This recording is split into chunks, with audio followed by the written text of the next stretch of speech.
Jesus Christ. I'll give you all the glory. I couldn't do it without you. I love you so much. Hey Ringsiders, what's going on? This is your host, Boxing's Objective Observer, and welcome back to Ringside Stories. Or if you're new, we make content regarding boxing through many documentaries, backstories, and much more. So if you enjoy that type of content, feel free to subscribe, thumbs up, and hit that notification bell. Ryan Garcia defeats Devin "The Dream" Haney via 12-round majority decision. A dramatic fight.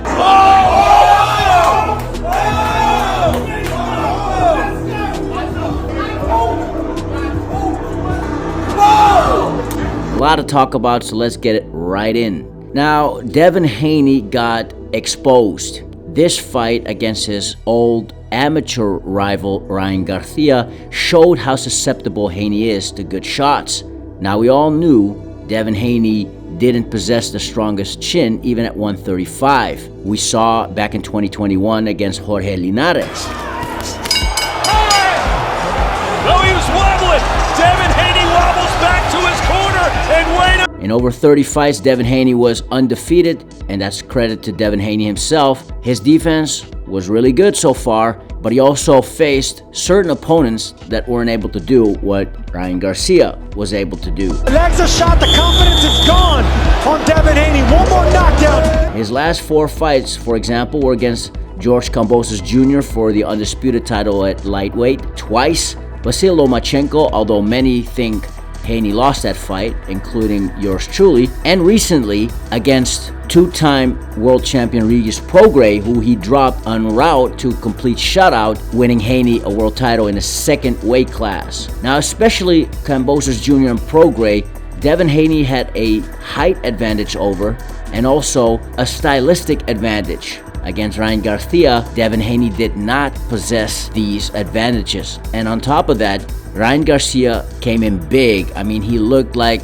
a 154-pounder. And so the fact that Garcia came in at 143 pounds, 3 pounds over the 140-pound limit, did seem to bear good fruit for King Rai. He was stronger. Unlike the fight in 2023 against Gervonta Tank Davis, where there was a rehydration clause and Ryan Garcia having to nearly kill himself to get to that 137-pound catch weight limit. Against Devin Haney, that wasn't the case, and you saw what happened. But here comes King Rai. And it's a right hand landing on Devin Haney again. Out back. Oh, Round 7 was Ryan Garcia's opening salvo. After a solid round 1 in which Garcia rocked the undefeated WBC champion, Haney made some adjustments, evading Ryan Garcia's fairly one-dimensional attack. The Dream started to pile up rounds 2 to 7, at least in my opinion. And then round 7, where during an exchange saw Ryan Garcia come out on top with his clear edge in speed and power. Oh, he's got it locked again. Haney's skill is in control, but his chin and his legs are betraying him. King Rai was deducted a point for punching at the break. And they're taking a point. Didn't even get a warning. And Devin Haney, on the other hand, was allowed to hold excessively. On Queer Street, Garcia hurt Devin Haney throughout round 7, which, to be honest, referee Harvey Dock could have stopped the fight multiple times in just round 7 alone. That was also the round that included 2 moments that the ref did not rule as knockdowns, which looked suspect in my opinion. The referee really saved Devin Haney in round 7.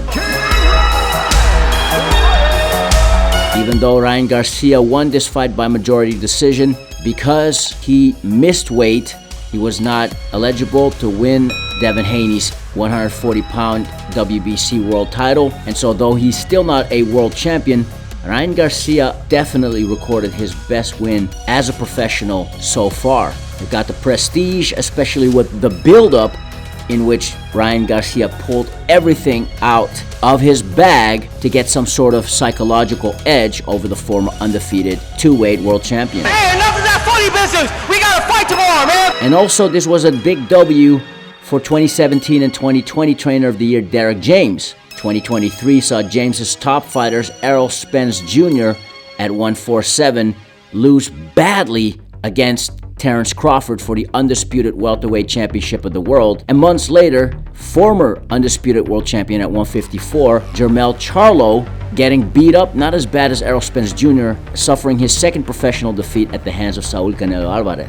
And then there were 2 fights with heavyweight contender Anthony Joshua, but that didn't move the needle. And so Team Garcia was boosted by this win over favorite Devin Haney. When you take a look at CompuBox punch statistics, Ryan Garcia landed 87 out of 254 blows, which is a connect rate at 40%, compared to a 106 out of 285 shots for Devin Haney, which is a 37% connect rate.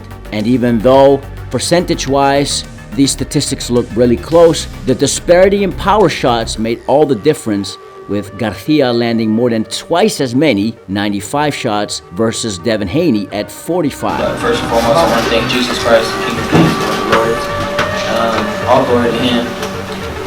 You know, this is why people need to stop believing everything on the internet and stop, living in a false reality. At the end of the day, there's a lot of real shit going on.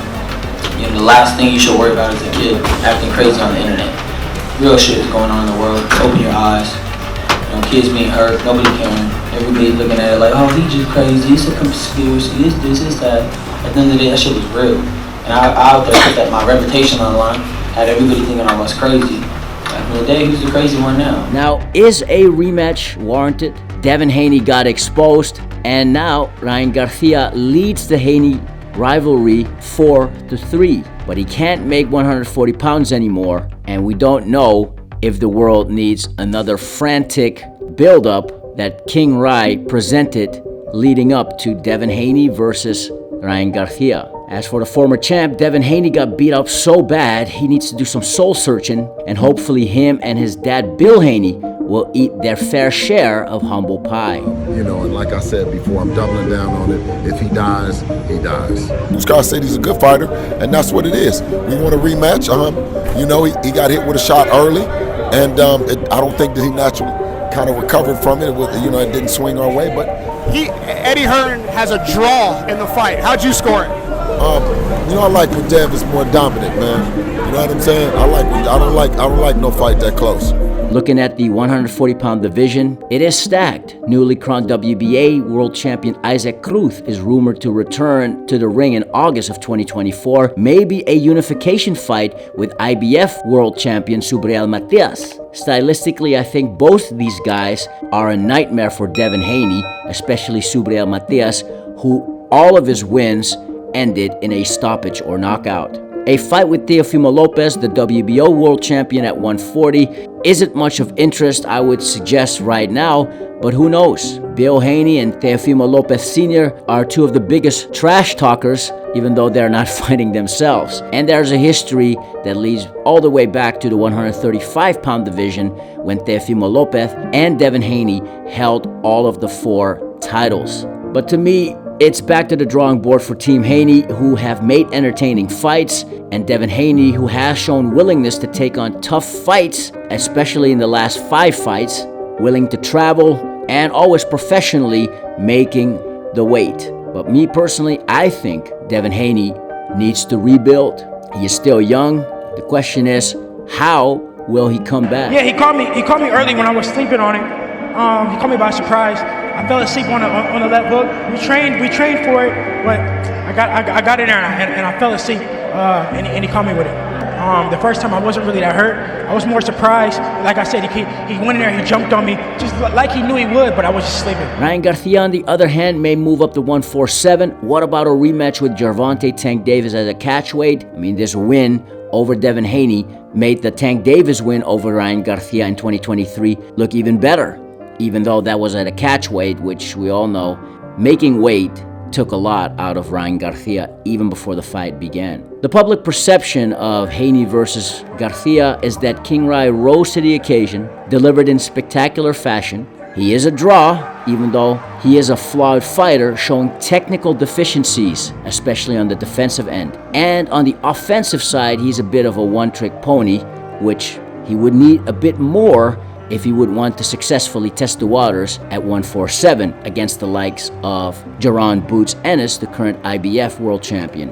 That said, if Terence Crawford moves up and vacates his titles, chances are Ryan Garcia may fight for one of the vacant titles at welterweight and finally become a world champion. Hats off to Ryan Garcia, who put on a spectacular performance. Props to Devin Haney, who did get up from every single knockdown, showed the heart of a champion by fighting until the 12th round. Let's pray for a quick recovery for both Ryan Garcia and Devin Haney. What do you think, Ringsiders? What are your thoughts? What do you think is next for both Ryan Garcia and Devin Haney? Let us know in the comments below. If you're new to this channel and you like content like this, feel free to subscribe, thumbs up, and hit the notification bell. It helps out the channel a lot. Now, if you've done that already, you're amazing. We already know that. You are the true undisputed world champion. Till next time, Ringsiders, this is your host, Boxing's Objective Observer with Ringside Stories. Thanks for watching and have a legendary day.